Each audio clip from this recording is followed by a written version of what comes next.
La Sociedad Dominica de Medios de Comunicación, Sodomco, presenta A Pensar Más con Rosa María Palacios.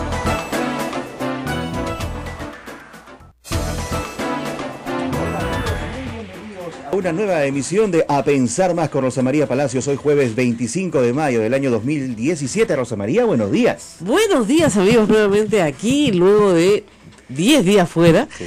Y la verdad es que hablamos el martes. Hoy día estamos jueves, ¿no? Jueves. Ya no sé ni qué día estoy. Lo que pasa es que cuando regresas de el oeste, digamos, hacia el este, recuperas un día, en realidad, viajas todo el día el mismo día. Entonces, o sea, estás duplicando un día. Exactamente. Entonces, el día miércoles, digamos, yo he salido, no sé, hablé contigo, claro. ¿Se acuerdan? Acá hablamos yo a las 11 de la noche, hablé, eran las 8 de la mañana acá, pero el día martes, yo estaba ya para irme a dormir para el miércoles. He salido madrugada ayer, el miércoles, he viajado 30 horas.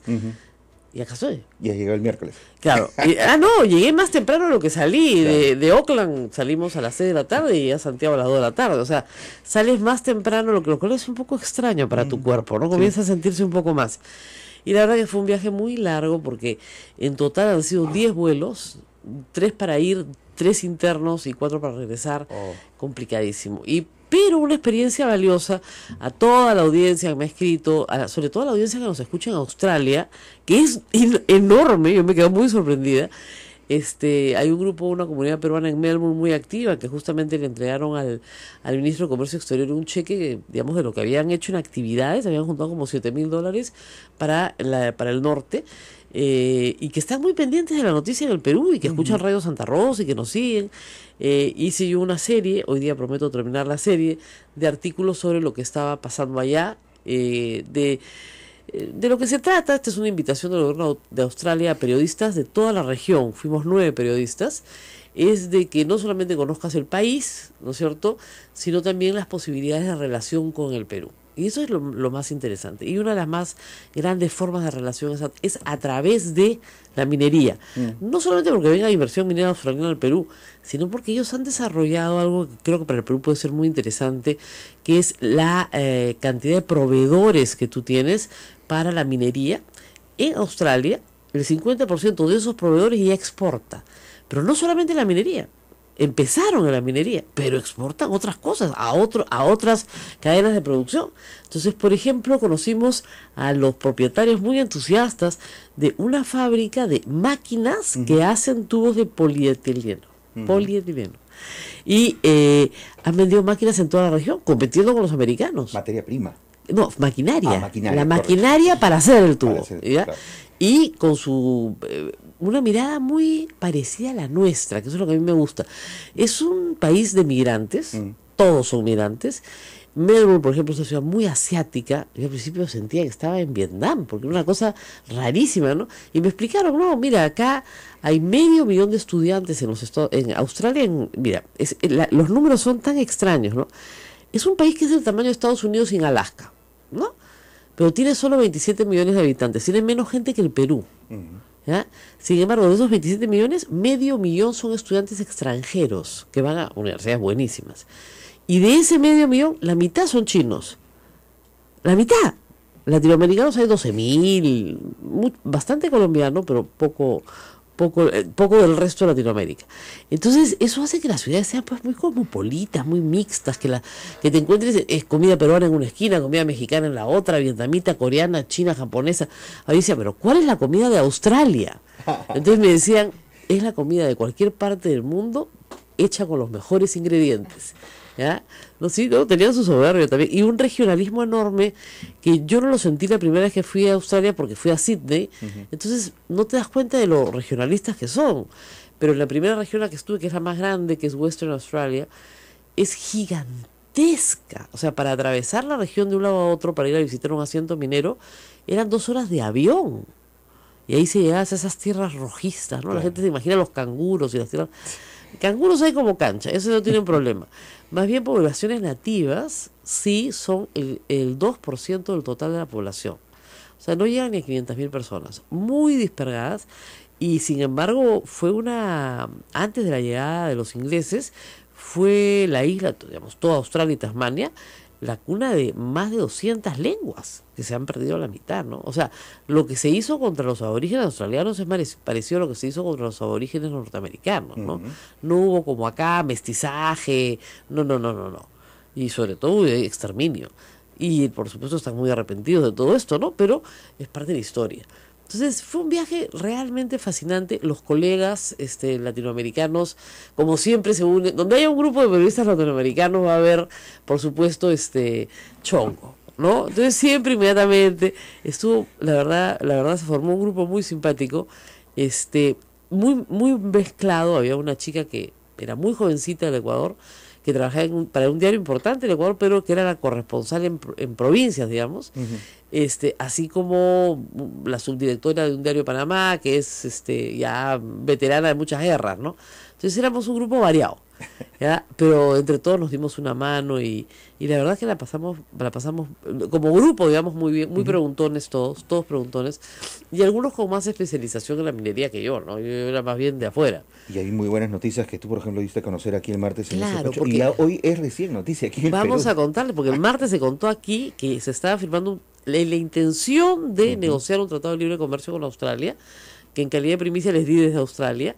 Y la otra buena noticia es la apertura de la conectividad aérea para alguna línea australiana, probablemente Virgin sea la que haga la conectividad, porque Qantas ya está en Chile, pero o Qantas o Virgin saldría de Lima a Sydney, lo cual mi cuerpecito agradecería mucho si me vuelven a invitar. ¿Cuántos transbordos evitarían allí? 3. 3 transbordos. Claro, pues, porque yo he hecho Sydney, Auckland, Santiago. Es un alivio. Claro, desde medio de Nueva Zelanda a Chile para llegar a Lima, cuando podría volar directo, la verdad. Entonces sería muchísimo, por lo menos Lima-Sydney, digamos, y además ayudaría a, les digo, una comunidad peruana importante, porque, digamos, si tú tienes educación universitaria, Australia te abre las puertas. Es como Canadá, pelea por los mejores migrantes, por los que ya están educados, por los que... Entonces, mucho venezolano ahora, y yendo para allá con profesión, sobre todo en actividades como medicina, todo lo que es ciencias médicas, dentales, ingenierías, petróleo, los brazos abiertos. Nos dicen, nosotros necesitamos gente. Nuestro problema más grave es que no tienen población. O sea, imagínate ese tamaño de país para 27 millones de habitantes. Y por supuesto, imaginarán ustedes con esa riqueza la abundancia que hay para hacer cosas como muy buena educación. O sea, la investigación aplicada en Australia. Me llevaron a un laboratorio que yo sentía que estaba como en esas películas de James Bond, donde al final llegas al laboratorio malo y todo va a explotar. Ya, un laboratorio así gigantesco. ¿Qué hacían en este laboratorio? A ver, voy a tratar de explicárselos de la manera más fácil. A ver, esto no va a ser fácil, ¿eh? Bombardeaban electrones ¿ya? A través de un tubo, ¿ya? Y con ese bombardeo de electrones investigaban un montón de cosas, pero de todo. O sea, desde medicina, ciencia, cáncer de mama, arte, descubrían todo lo que había bajo las pinturas, no sé la cantidad de trabajo que hacían. Y este bombardeo de electrones era en una especie de ring circular, gigantesco, y al lado de este ring enorme, ¿no es cierto?, estaban las estaciones de investigación. ¿Ya? Y tú, y luego nos invitaron a una organización muy grande también de investigación aplicada, para ver, por ejemplo, cómo, y eso era con el concurso de grandes empresas mineras, ¿no es cierto?, se hacía un proceso para mejorar el residuo, ¿no es cierto?, de determinada explotación minera. Y lo mejorabas notablemente y lo podías reusar para hacer el 20% de cemento, por ejemplo. Para que no haya afectación ambiental. Ambiental, pero que además puede ser reusado en otro bien. Reciclaje. ¿Ya? Y esa investigación, y esta organización vivía de sus patentes, que eran miles, tenían más de 10.000 patentes. Imagínate, no tenemos ni una patente. O sea, llevamos al general Daniel Mori y se echaba a llorar, pues hay una cosa, pero es que es tan lejos. Y la otra cosa muy importante, creo que de Australia, es la homogeneidad en el trato. O sea, la autoridad tiene el mismo nivel que tú. Yo almorcé con la ex congresista por el estado de Western Australia en el Parlamento en Canberra. Oye, nos terminó llevando a su casa, o sea, son súper abiertos. Son muy hospitalarios. Hospitalarios. Es igual que tú. Una mujer de allá me escribía que ella comía la persona que limpiaba comía en la misma mesa que el presidente de la compañía. Qué bonito. ¿Ya? Y todos eran iguales, porque todos son migrantes. Los espacios públicos, por eso, son de todos, y al ser de todos, son hiper cuidados. Digamos que destacan la esencia de la persona. Claro. Básicamente. Y sobre todo su ciudadanía. O sea, si esto me pertenece, o sea, si esta playa es mía, la tengo que cuidar, pues, ¿no? Si este parque es mío, lo tengo que mantener limpio. Impecable. Usted no se imagina la limpieza, el orden. Claro, manejan por la izquierda, ¿no? Entonces uno, cuando camina por la calle, se equivoca de vereda, ¿no? Uy, sí, claro. No, claro, no puedes mantener tu derecha, sino tienes que mantener tu izquierda. Uy, Dios, es peor que el día de acá. Una marea, y Dios mío, ¿por qué toda la gente se me viene encima? No, me equivoqué de lado. Tienes que mirar, decíamos todo el tiempo, hay que mirar para los dos lados, porque si no nos matan. Claro. Pero un tránsito muy bueno, o sea, el peatón pone un pie en el crucero peatonal y frenan todos los carros. ¿Cómo sucede en el mundo civilizado? ¿No? Nadie te mata. Sí. Unos museos estupendos, o sea, todo lo que es cultural, la oferta cultural.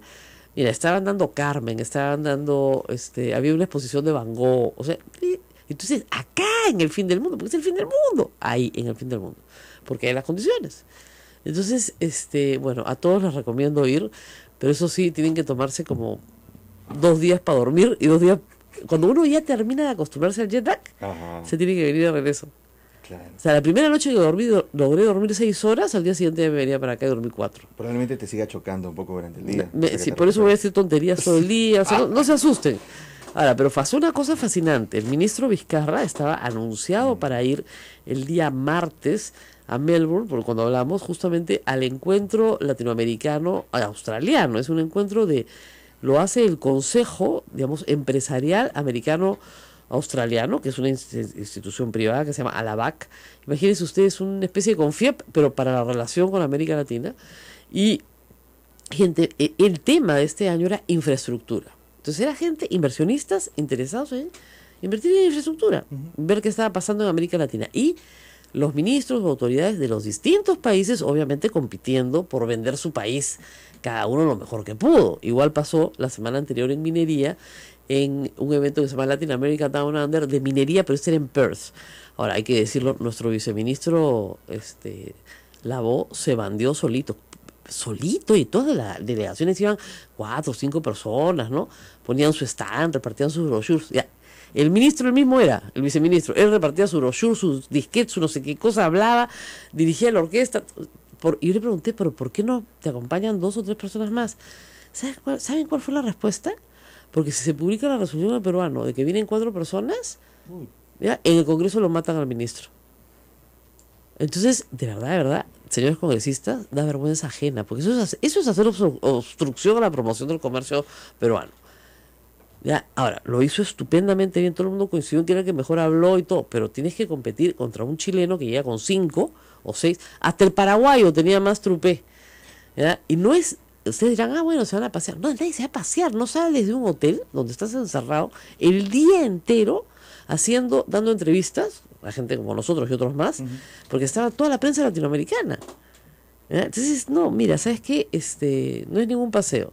Y bueno, esperábamos a Vizcarra en Melbourne, ya desde el día de la interpelación, que fue de madrugada para nosotros, me olía que no iba a venir, así que tuve un contacto y me dijeron, no puede venir. Programa, foto, o sea, hiper esperado. Entonces, felizmente ya había renunciado el ministro Vizcarra el lunes, lograron llamar al ministro Ferreiros, como te conté, que estaba en Hanoi, o sea, Hanoi que era en Vietnam, que bien lejitos, ¿eh? Entonces, él tenía que estar en Canberra 2 días después para firmar estos acuerdos. Bueno, lo metieron al avión, le mandaron la presentación de Vizcarra y se la mandó en inglés, lo mejor que pudo, pero no es su tema, no tiene por qué estar vendiendo pues infraestructura, ¿no? Pero lo hizo también, salvó el día. Y de ahí salió el mediodía a Canberra. Sí. ¿Ya? Pero corriendo. Entonces, la verdad es que dije, ¿vas a decir algo de la renuncia? ¿De por qué no está el que estaba anunciado? No es políticamente correcto. Los temas internos no se discuten en el exterior. Así que muy, muy profesional. Pero la verdad es que yo sentí que no iba a haber ministro. Y quedábamos como Brasil, que Brasil no tenía autoridades en ninguna parte, pues. Porque imagínate, en medio de tenía 2 periodistas brasileros, los agarra pues todo este problema brasilero, allá no hay una autoridad brasilera que salga afuera a vender nada, pues, ¿no? Porque no hay autoridad. Cuando no se representan los países en estas instituciones, lo que no solamente das la idea de que no te importa, que es mala, sino también de que no existe autoridad, de que nadie toma decisiones en tu país, y como nadie toma decisiones en tu país, no puedes enviar a nadie. Claro. es atroz. ¿Ya? Y acá están sentados en estas salas gente que está o ya está invirtiendo en nuestro país o está invirtiendo en el resto de Latinoamérica, y el Perú podría ser un destino interesante. Lo que sí quedamos muy bien en casi todas las exposiciones comparadas, por ejemplo, la gente que hablaba desde la CAF o del Banco Interamericano de Desarrollo, que decía que por lo menos nuestro cumplimiento de la ley era mejor que el brasilero, mejor que el argentino. O sea que, obviamente, la estrella de estas reuniones, ¿qué país crees que es? ¿Perú? No, Chile, pues. Bueno, lógico, pues. Chile, sí. Cumplimiento de la ley, competitividad, productividad, o sea, en todos los indicadores. ¿Qué nos falta? Que nos falta que cumplamos la ley, que la gente cumpla la ley, tener un país donde si tú das tu palabra, la palabra empeñada tiene valor, donde para hacer negocios, o sea, tienes un ambiente de negocios que te acompaña, la parte regulatoria existe, pero ¿quién la hace cumplir? Y sobre todo un sistema judicial, ¿no? Un sistema judicial que funcione de verdad. O sea, que no solamente estoy pensando en el ámbito penal, sino también en el ámbito civil, que haga valer los contratos, que si tú no tienes eso, es bien complicado, ¿no? Nos falta mucho, mucho. De verdad, es muy deprimente hacer comparaciones, ¿no? Y la calidad de vida en Australia es una de las mejores del mundo. La ciudad de Melbourne ha sido escogida por no sé cuántos años consecutivos como la mejor ciudad del mundo para vivir. Y vaya que tiene para mostrar, ¿eh? Una playa preciosa. Imagínense la Costa Verde, pero linda, ¿ya? O sea, que así que tú dices, qué bien, pero qué linda, así, ¿no? Un puerto como Fremantle, que es un puerto chiquitito histórico, al lado de Perth, que podría ser como el Callao. Todas las noches de fin de semana, calles peatonales abiertas al público, todas son las fachadas, son de 1900, que para Australia es muchos años, ¿no? Entonces, ¿por qué no podemos hacer eso en el Callao? O sea, tenemos los recursos, tenemos los lugares, la infraestructura, tenemos todo, los mismos recursos, todo, y mucho más gente, o sea, tendríamos más gente para participar, ¿no? De verdad, bien deprimente, ¿eh? Esa parte sí es deprimente, pero lo otro por lo menos uno aprende a comparar, y es muy bueno que la gente salga para comparar. Bueno, está con nosotros la viceministra de Transportes, Fiorella Molinelli. Vamos a hablar de su sector, por supuesto, de lo que ha pasado, de las terribles cosas que han pasado, y de este contralor que tenemos. Ella no va a suscribir nada de lo que voy a decir, pero yo se los voy a decir, que primero dice que sí, que no, que no, que sí, que no, que sí, que esto, no, que sí, ¿no? Y que es el gran culpable, porque él era, ¿cómo les explico? La excusita, lo escribí la semana pasada, para censurar al ministro, pues. Es el gran culpable de todo lo que ha pasado. Y de lo que va a pasar, porque esta telenovela no termina. Tiene como 20 capítulos más. Vamos a la pausa y volvemos. Esto es A Pensar Más con Rosa María Palacios. No se vayan. Sodomco, Sociedad Dominica de Medios de Comunicación.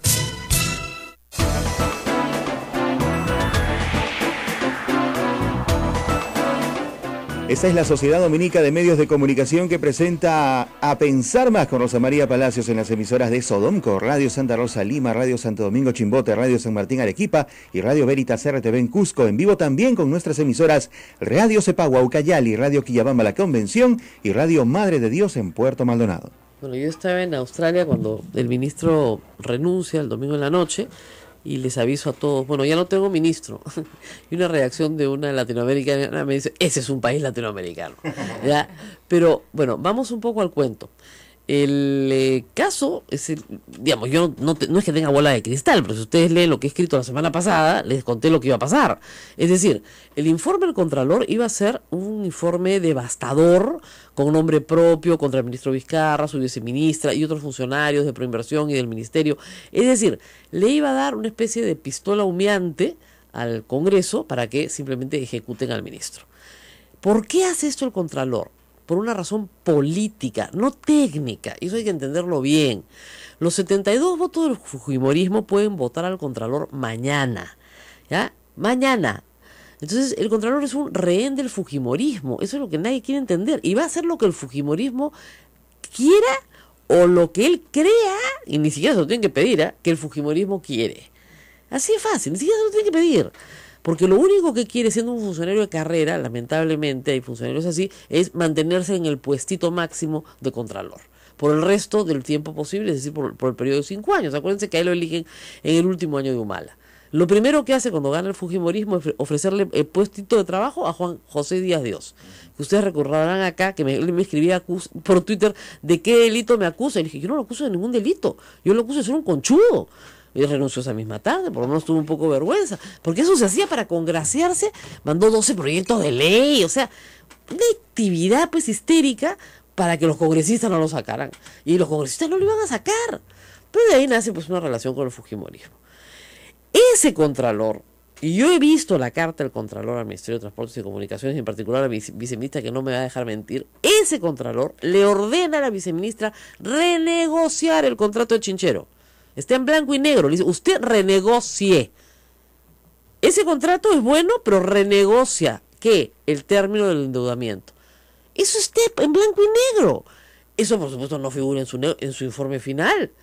Y yo lo he leído todo mientras hablaba el ministro Ferreiros, ahí en Melbourne, ¿ya? Y en mi celular, que no es fácil leer, dice allá, ¿y dónde está el dolo?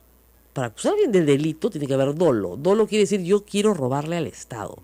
¿Ya? Me estoy confabulando con otros en banda para robarle al Estado. ¿Dónde está el dolo?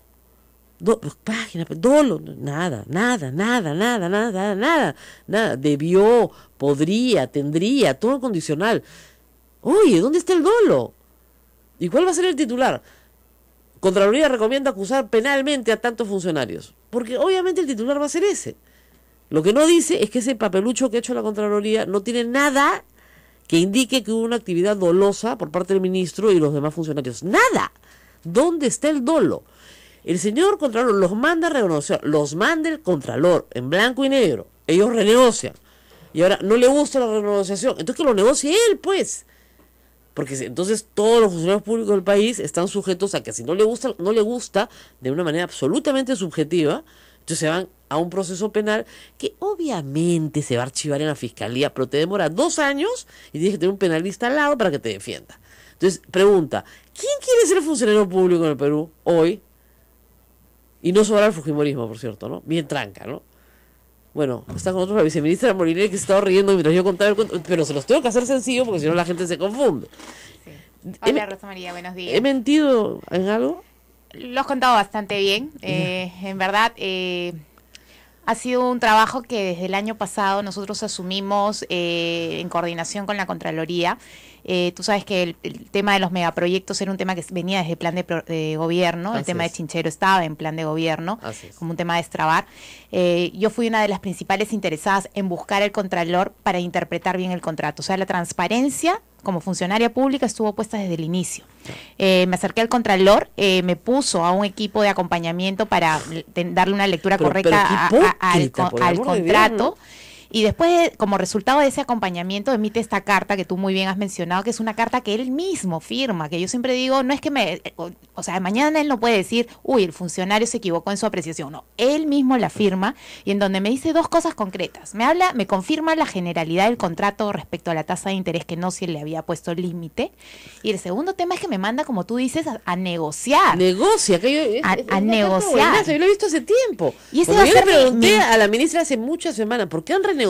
Porque estaba ordenada por la Contraloría. Dice, de ser relativa la respuesta señalada en el presidente, que es una cosa, negociar con el concesionario la tasa de cierre financiero del pago. Negociar, como el chino Fujimori, disolver. Acá dice, negociar con el concesionario. Negociar. O sea, lo que dice, la venda no debió hacerse esa venda nunca, pero si el Contralor lo estaba mandando a hacer.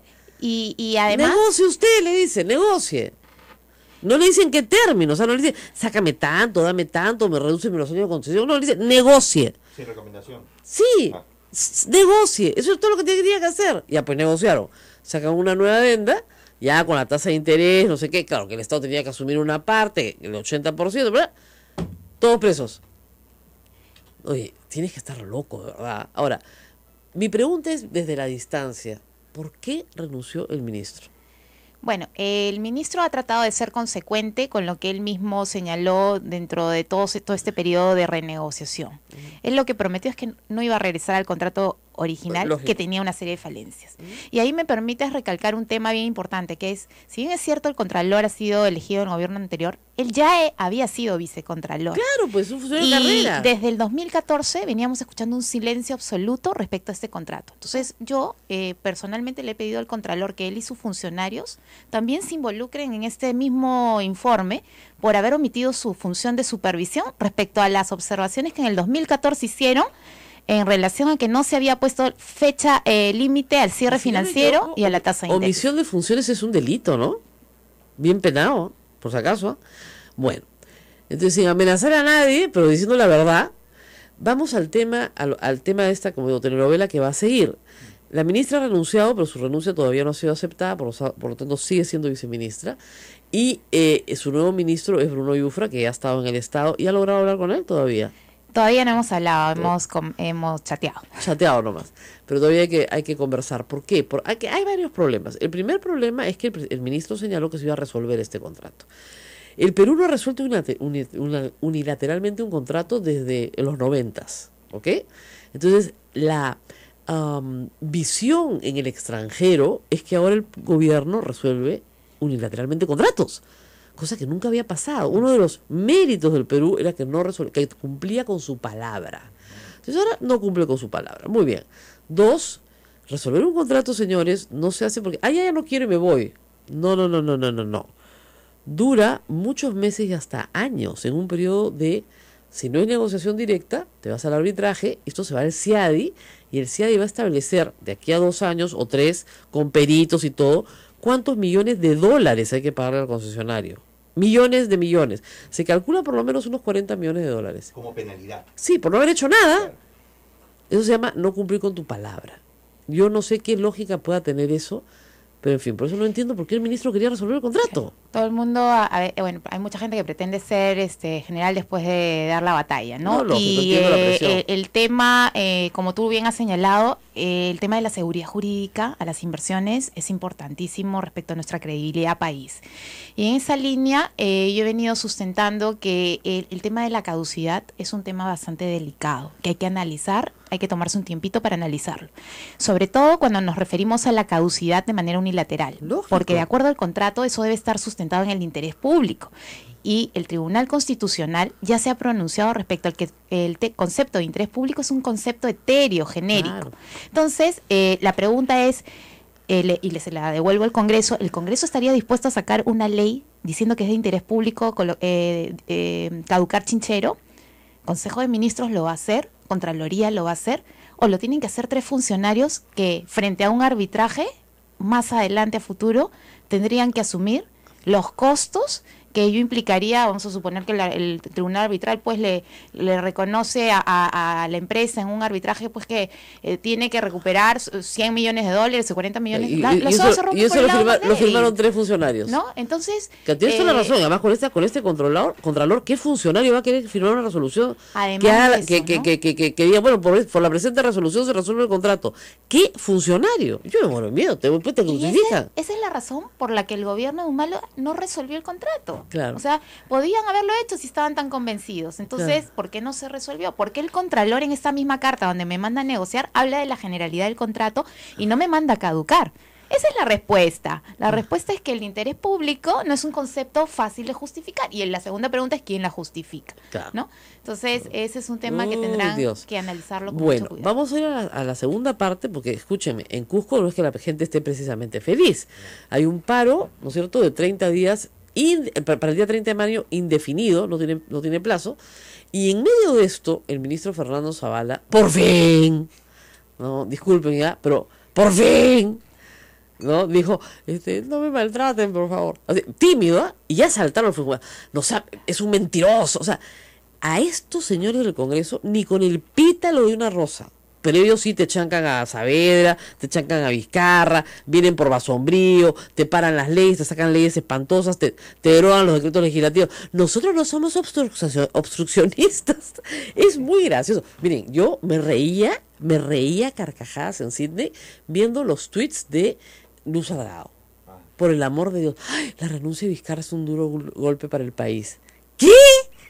Pero si renunció por tu culpa y la de tu partido. O sea, perdón, ¿En qué planeta viven? Y ahora en la mañana, si escucharas a Ricardo Gómez, que, bueno, al fujimorismo pobrecito se le sale por los poros, pero lo criticaba a Salvador del Solar, ¿no es cierto? Porque le decía que el gobierno era confrontacional. ¿A dónde? Si todos los que escribimos sobre política en este momento en el Perú, lo que le decimos al gobierno justamente es lo contrario.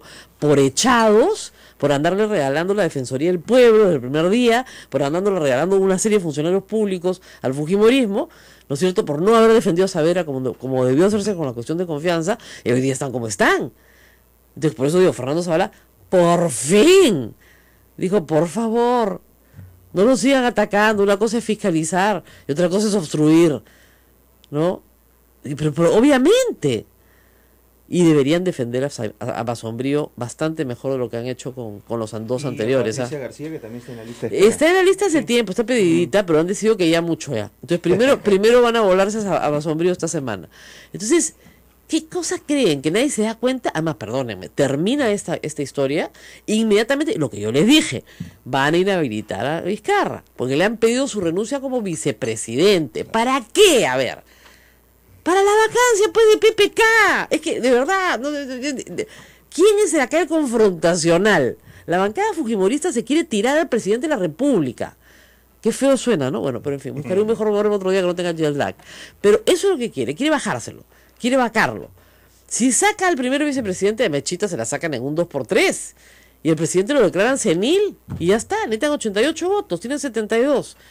Y yo sé que los consiguen, ¿ah? No es muy difícil.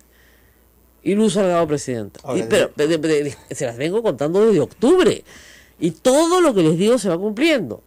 Sí, pues. ¿Qué es lo primero que pasa ahora? Que le piden la renuncia al vicepresidente. Y obviamente que el gobierno sale a defenderlo. ¿Qué cosas creen que va a hacer el congresista? Becerril, Alcorta, que están luchando todos por la presidencia del Congreso. Van a presentar una acción ahorita y se va a tramitar a todo abuelo para inhabilitarlo como presidente de la República por haberse negado a renunciar. ¿Ya? ¿Y por qué quieren que lo quieren inhabilitar? Ya pues. O sea, esto es político. Yo creo, hay una cosa que hay que decir antes de irnos a la pausa. Este gabinete, lamentablemente, no sabe de política nada. Sabe de hacer las cosas tecnocráticamente bien. Se desplegaron en el fenómeno del niño estupendamente bien. Ahí es un gabinete súper afiatado, la emergencia se cubrió bien, la reconstrucción se cubre bien, perfecto. Todo lo que es tecnocrático son los mejores en su campo. Pero de política no saben nada. Y el más político de todos les diría que era Vizcarra. ¿Ya? Y ese ya, chao.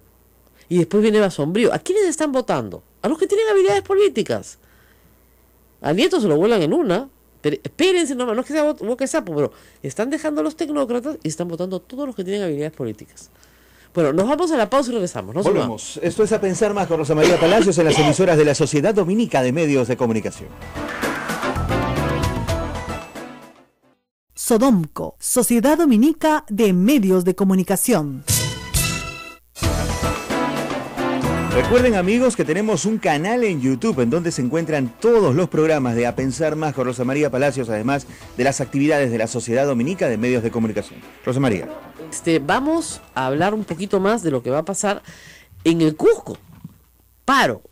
O sea, el gobierno se enfrenta a un paro provocado por la Contraloría del Congreso, diciendo que ese contrato no se puede hacer.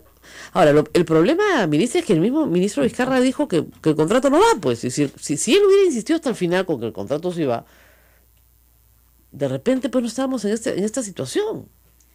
Sí, bueno, la decisión la toma él a partir del informe de la Contraloría, ¿no? Como bien mencioné, él dijo, yo no regreso al contrato original. Y el informe de la Contraloría en sus recomendaciones finales te envía al contrato original, que tiene todas las fallas que ya conocemos. Entonces, yo creo que la tarea dura le queda al ministro entrante. Va a tener que analizar las alternativas, que son 3, nada más: la caducidad bilateral, la unilateral y la renegociación. O sea, si esta adenda no satisfizo a la población, a la opinión pública, bueno, el camino es ir hacia una nueva Lo que quiere, renegociación. Por ejemplo, el señor Víctor Andrés García Belaúnde, es que el aeropuerto lo haga el Estado. Ese es un tema... Se acabó. Y se concesiona la operación, pero ya lo hace el Estado. Total, es facilísimo porque, no sé, ingeniería de las Fuerzas Armadas puede hacer el movimiento de tierras y ya está. hay que romper ciertos mitos, ¿no? Yo creo que la gente a veces habla porque nunca en su vida se ha hecho una obra pública. Nunca ha hecho un aeropuerto. Y menos un aeropuerto. Para comenzar, una obra pública no es que el Estado pues mañana cierra, dice ya, salgan todos los obreros, los trabajadores con las máquinas a construir, ¿no? La obra pública también se concursa, se licita y la gana un privado. Claro, para que entienda, ¿no?, la gente, el Ministerio de Transportes no tiene un batallón de ingenieros que hacen aeropuertos. ¿Tiene? No tiene, o sea, hay que hacer no tiene 10.000 obreros para poner en distintos puntos del país. No tiene. Tiene maquinaria poca, 200 máquinas. 200 máquinas, además divididas en regiones. En todo el país. En todo el país. No tiene la operación. Hace años, desde los 90, justamente desde la época del fujimorismo, el Estado dejó de construir por sí mismo. Claro, y ahí hay que entender que para hacer una obra pública primero tienes que armar el proceso para elegir al consultor que te va a hacer el estudio de ingeniería. Ese proceso puede tardar en papeles 6 meses, pero pero eso ya lo tiene. Pues ese para Chinchero ya lo tiene listo. No, al consultor, no, si vamos a obra pública, te estoy diciendo. Si nos vamos a la obra pública, hay que hacer todo el proceso para contratar al consultor para que nos haga otra vez los estudios de ingeniería, porque dudo que el concesionario nos quiera vender los estudios de ingeniería. Ese es un tema que también está, son de ellos, claro. Son de ellos, o sea, no es que el estudio de ingeniería es del Estado, ¿no? En segundo lugar, luego viene el desarrollo del estudio de ingeniería, que también te tarda otros 2 años. ¿2 años? 2 años más. Estamos hablando de 3, 4 años y 5 años, que es construir el aeropuerto, que es lo que ya sabemos todos. Entonces, al final estamos hablando de casi 9 años. Si seguíamos con este contrato, ¿en cuánto tiempo teníamos el aeropuerto? En 5 años, ¿no? Que era lo que está establecido en ¿Y si se hace otro concurso de asociación pública-privada? Para otro concurso de asociación público-privada estaríamos hablando de aproximadamente unos 7, 8 años. Ya. Sí. Qué bacán, ¿no? Sí.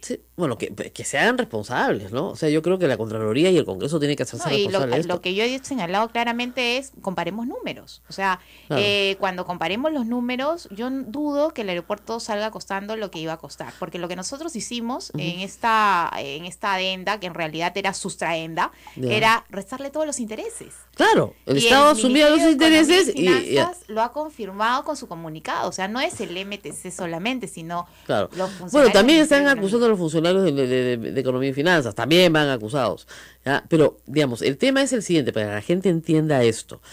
El concesionario tenía que conseguir un financiamiento, ¿ok?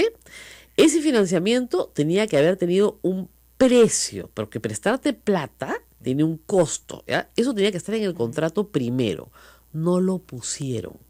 Entonces, el Estado tenía que asumir que el costo infinito, lo que el concesionario dijera que le iba a costar el financiamiento para hacer el aeropuerto. Entonces, el Estado le dice, no, ¿sabes qué? Vamos a hacer una cosa. Yo asumo los intereses del 80% y tú asumes los intereses de 20% a esta tasa. Y eso es lo que se negocia, eso es todo. Entonces, no, pues entonces si el Estado está poniendo la plata, entonces ¿para qué necesitamos un concesionario? Porque el Estado no tiene la maquinaria para hacer el aeropuerto y no puede ser obra pública porque te demoras milenios en hacerla. Y lo que le ha costado a mucha gente entender, y creo que ya lo van entendiendo, lo he explicado bien, ¿no? lo va entendiendo, es que el riesgo de financiamiento, o sea, quien iba a sacar su dinero del bolsillo, con o sin intereses, siempre iba a ser el Estado. Siempre iba a ser el Estado. La diferencia es que lo íbamos a pagar con un periodo de 5 años de gracia, o sea, durante 5 años el Estado no pagaba nada y a partir del 6º año pagaba. Claro, lo que hacemos ahora, que es ir pagando, íbamos a hacer con la adenda, era ir pagando desde el inicio de obra conforme se fuera avanzando con el proyecto. Así es. Bueno, ya está clarísimo. No sé, Ismael, ¿tú entiendes la historia? Me parece claro. Más claro, más facilito no lo puedo explicar. Por todos lados se ve la situación política y los intereses aquí de promedio. Claro, mire, se los voy a explicar con una cocina que usted se compra, señora, para su casa, ¿ya? Imagínese, usted desea tener una cocina bonita, porque la suya es chica, entonces está más grande, más fina, no se hace acá, es importada, etcétera. Entonces usted va y hace un contrato y se olvidan de poner la tasa de interés, porque usted la va a poner la va a comprar a plazos. ¿Ok? Se la están construyendo, todavía no se la han entregado, se la van a entregar, pero usted ya la está pagando a plazos. Y se olvidan de poner la tasa de interés. Entonces, usted dice, pero es que yo no sé cuánto me van a cobrar la tasa de interés. O sea, ¿cuánto voy a pagar al final? Al final, claro. No sé, eso es importantísimo. Ya, ¿por qué no nos sentamos a conversar de nuevo? Ya, hagamos una adenda al contrato y fijemos cómo se va a pagar esta tasa de interés. Entonces ahora, tanto es para usted, tanto para mí, y la cocina me la entregan en tanto tiempo. Bestial. ¿Entendió? Eso es todo el problema. Y el problema del contrato es que durante los 5 primeros años de construcción no se había establecido el costo financiero. Claro. Entonces, lo que se pretendía era que esos 5 años fueran gratis, cuando ningún banco te va a poner el dinero desde el momento cero, pues gratis. Gratis, claro. Y ese era el vacío del contrato. Claro. Entonces, eso es lo que se ha tratado de corregir, cambiando la modalidad de pago que iba a ejecutar. Claro. Ahora, había una cosa que sí, yo creo que la negociación se pudo haber hecho mejor, porque como tú dices, todos son generales después de la batalla, ¿no? Que era bajar el número de años de la concesión. Dado que el financiamiento mayor lo estaba poniendo el Estado, en vez de darle 40 años, le ponías 30, 20, 10, lo que quisieras, ¿no? Ese es un tema que considero se puede incluir dentro de una nueva renegociación. Lo que pasa es que, no, ya no se va a renegociar, claro, se ha resuelto unilateralmente. En el caso de... Ahora, ¿han firmado una resolución resolviendo unilateralmente el contrato? No, ahorita no hay nada firmado, pero a ver... ¿Quién va a firmar esa resolución? Eso es un tema que hay que analizar y el nuevo ministro entrante, pero lo importante es que los 3 primeros años tú no puedes cambiar un contrato si no es por temas operativos, claro, errores materiales o temas de bancabilidad. Claro. El tema que tú mencionas es un tema importante que se podía negociar después del 3er año. Lógico. Y eso se cumple a partir de julio. O sea, si el camino fuese de aquí en adelante renegociar, ¿no? Como una de las soluciones, se puede. Ahora, también... ¿Cómo se va a renegociar si el ministro de hecho ya se ha resuelto el contrato? Ahora, me parece más típica del Perú, ¿no? Se ha resuelto el contrato y no hay una resolución que diga que se ha resuelto el contrato. Entonces el concesionario dice, perdón, a mí no me han resuelto el contrato porque yo no he visto un papel. Acá no hay un papel que diga que se ha resuelto el contrato. Por lo tanto, el contrato sigue vigente, pues. Y va a ser bien complicado, digamos. ¿Quién va a firmar esa resolución? La decisión, pues no, hay que preguntarle a Contraloría. A ver qué claro. Dice. Entonces, eso es interesante de discutir. Ahora, esta es la parte técnica, ¿no es cierto? Acá dice Luis Alberto Artes una cosa bien interesante. De reducir el debate solo al costo de construcción del aeropuerto de Chinchero es continuar con las falacias. Chinchero pudo haber sido cualquier otra obra. Es una especie de, no sé, pues caballo de Troya metido dentro del ministerio para que entre el fujimorismo a hacer un análisis político y tratar por todos los medios de deshacerse de un ministro, cosa que logró. Yo estoy convencida de que pudo haber sido también en lugar de Chinchero cualquier otra obra. Hoy la excusa fue Chinchero, pero así como eso hay otros proyectos. Además me parece genial. En este momento hay un hueco en el bypass de 28 de julio, a Castañeda no le pasa nada. No lo llaman, hay un hueco en la pared en el bypass de 28 de julio, no le pasa nada al hombre, tranquilo, normal, ningún problema. Y están reforzando acá rayitos de sol también, ¿no? Por si acaso. Así es. Sí. Ya, sí, pues, la verdad, entonces, a ese no le pasa nada, se le caen las cosas, ¿no? Se le desploman, perdón, pues se le desploman. ¿Ya? Y no pasa nada. Acá han puesto una piedra y hay un ministro menos. ¿Cómo se van a organizar? La pregunta es, a la viceministra, por ahora está en el puesto. Estoy todavía, ya renuncié, me imagino que el ministro entrante... va a tomar las decisiones que corresponden. ¿Y qué puede pasar con el resto de... A mí lo que me preocupa es un comentario que se hacía en Australia, como le voy a traer a colación. Chinchero es el conga de este gobierno. O sea, así como Egasa y Ejesur fue para Toledo. Pero al revés, ¿no? Porque acá la población sí quiere su... No, claro que quiere su conga, pero conga en el sentido de ya a partir de acá no se hace nada, porque todos se mueren de miedo.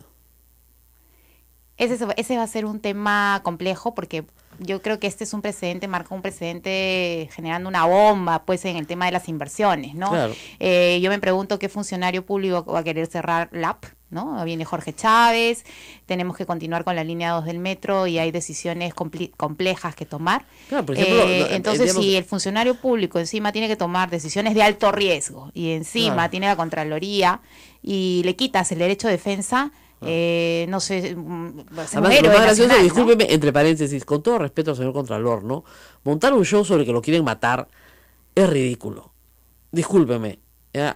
Lo único que tienen que hacer es poner unos cuantos policías más, mejor, todavía sabrán a dónde va y qué hace, pero nadie lo quiere matar. Mira, yo he recibido al Contralor, nadie lo quiere amenazas. Yo he recibido amenazas toda mi vida, ¿ya? Y jamás salgo a gritar, me quieren matar, ¿ya? Pero la verdad que al Contralor nadie lo quiere matar. Y menos el día antes de que va a emitir el informe que le pone en bandeja la cabeza al ministro de los fujimoristas. Ay, por favor, al contrario, entre algodones lo tienen que tener. O sea que es ridículo que él no quiere matar. ¿Ya? Lo que ha habido aquí es una estrategia de victimización para que eche un informe horrible que no tiene ningún sustento en la materia de dolo, ¿ya? Y que ha hecho que un ministro renuncie para darle gusto a los fujimoristas. O sea, eso es lo que ha pasado. Pero en fin, ahora, entra Bruno Yufra, ¿no es cierto?, de Produce al ministerio, pero al ministerio de Produce entra el Pedro Lachea, que es congresista. Este paréntesis, se ha roto el principio por el cual ningún congresista Pepe Causa entra al poder. No sé qué va a hacer Meche Arauz. Pero en fin, ¿por qué ella quería ser ministra? Pues ahora qué va a pasar, no sé. Pero se ha roto ese principio por ahora. Vamos a la pausa, regresamos con mucho más. Esto es A Pensar Más con Rosa María Palacios.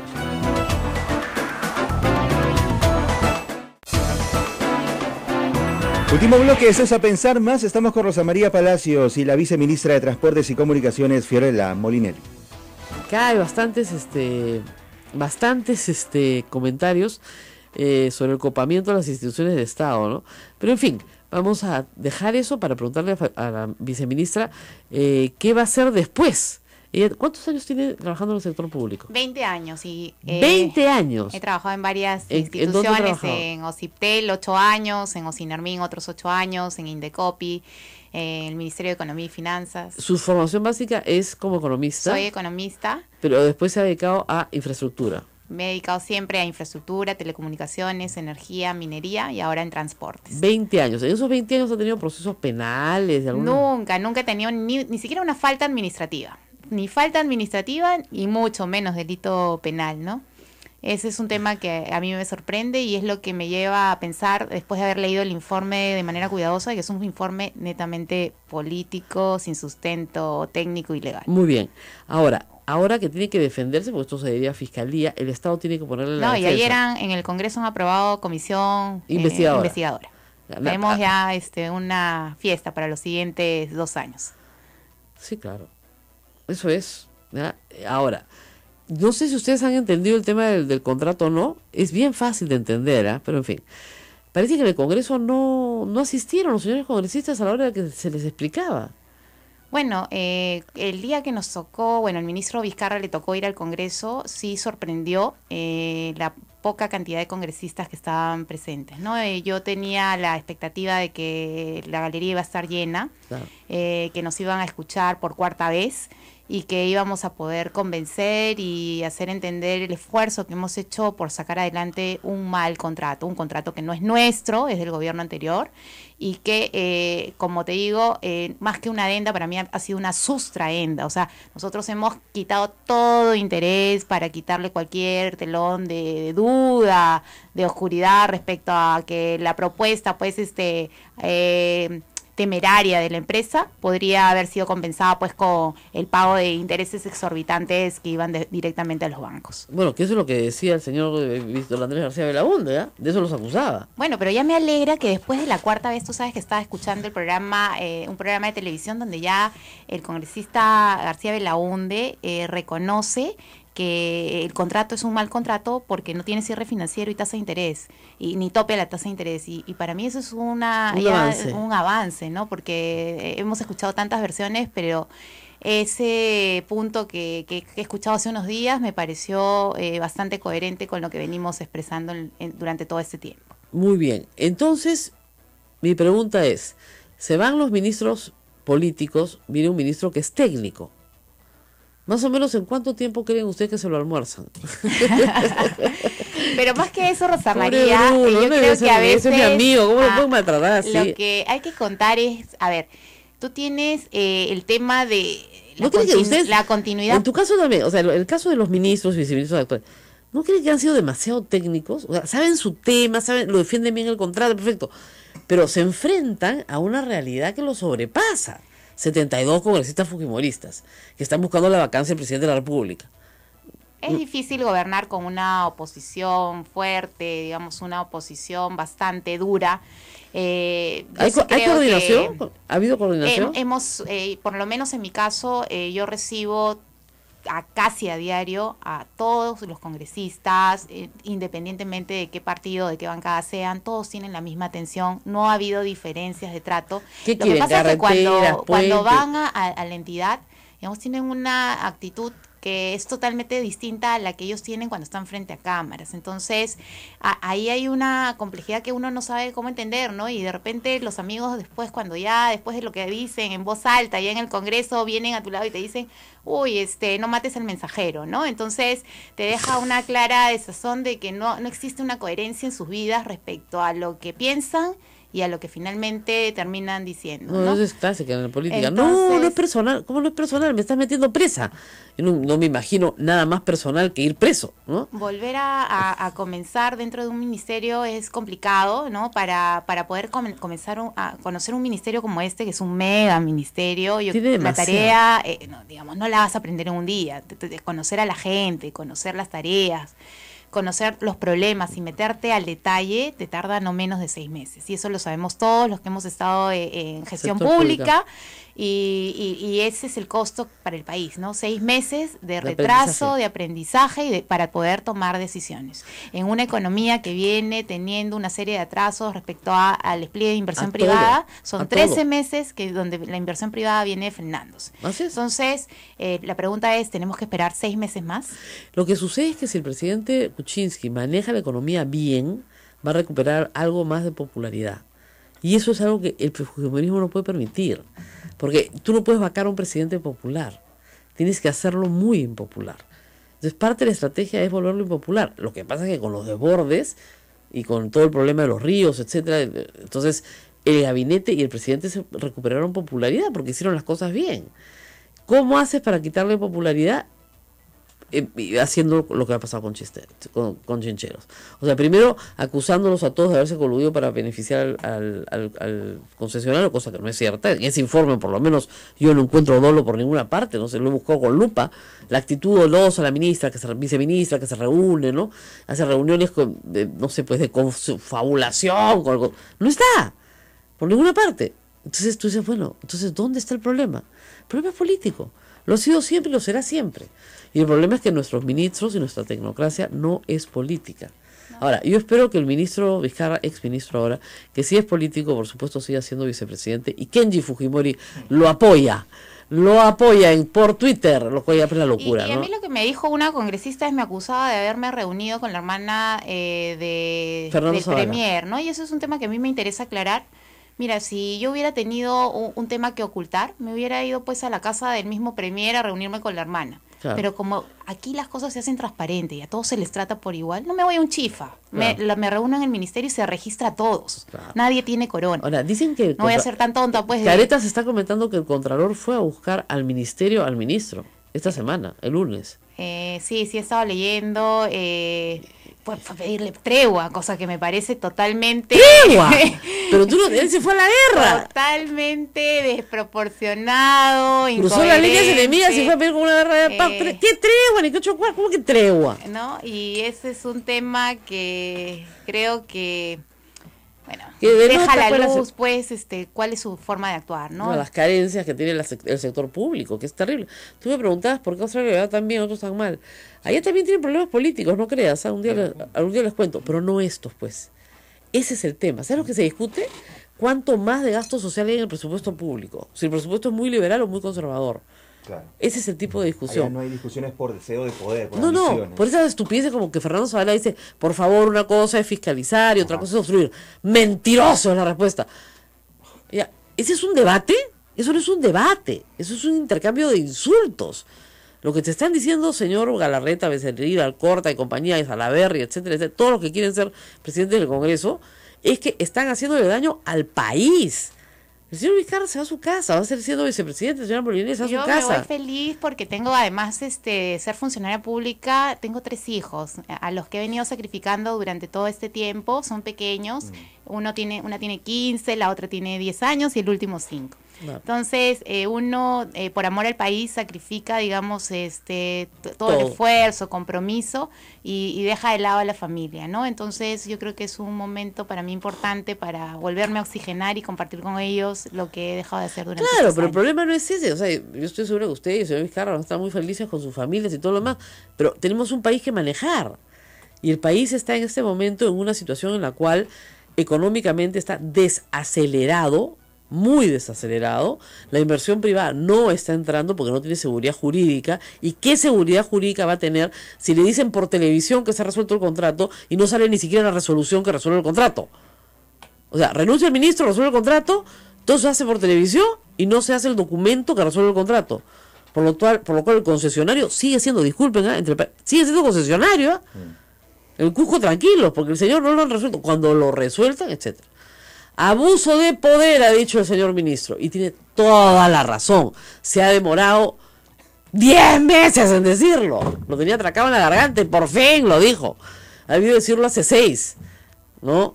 Lo que pasa es que lo que estamos diciendo, y eso no es culpa hace dos ministros atrás. No es culpa de la señora Molinelli, la acusación al ministro, al gobierno, el día lunes, es que esto era un desgobierno absoluto y que tuvieran un poquito de pantalones, ¿no es cierto?, para defender lo que ha sido finalmente la expresión de la votación popular. El Perú votó por PPK, le guste o no a la señora Keiko Fujimori. Y lo que está haciendo es fregar, básicamente. En política se llama así, fregar. ¿Cómo nos bajamos un ministro, nos bajamos otro ministro, nos bajamos los decretos legislativos, el otro, todo bajando, ya está. Bueno, mañana conversamos sobre Toledo en la ONU, ¿ya? ¿Qué tal mate de risa? Típica de Alejandro Toledo, ¿no? Le cuenta a todo el mundo que ha estado en la ONU. No ha estado en la ONU, pues. Ha estado en una charla con Surinam, pues, ¿ya? Que de todos los países del mundo, pues, es como que el más chiquito que puede haber. En fin. Bueno, nos tenemos que despedir. Gracias a la viceministra por empezar esta semana conmigo. A todos ustedes por su paciencia. Estoy acá en Lima, porque varios me dicen, ¿ya regresaste? Sí, claro, no soy un holograma, estoy acá. A todos ustedes por su paciencia. Espero que hayan disfrutado mucho los programas que grabamos, porque he recibido bastantes comentarios. Hay buenos comentarios y había rebotes periodísticos, ojo. Sí, hay que comentar eso también después. Bastante información, porque hicimos programas temáticos con mucha información. Así que espero que lo disfruten mucho. Y la próxima semana tenemos sorpresas, ¿no? Va a haber sorpresas el viernes. Me voy a tener que trepar de nuevo un avión, maldita sea. De nuevo un avión voy a tener que trepar. Bueno, pero va a ser cortito el viaje. Va a ser para transmitir desde algún lugar del Perú este programa. ¿Ya? Listo, nos vemos muy pronto. Chao. Chao.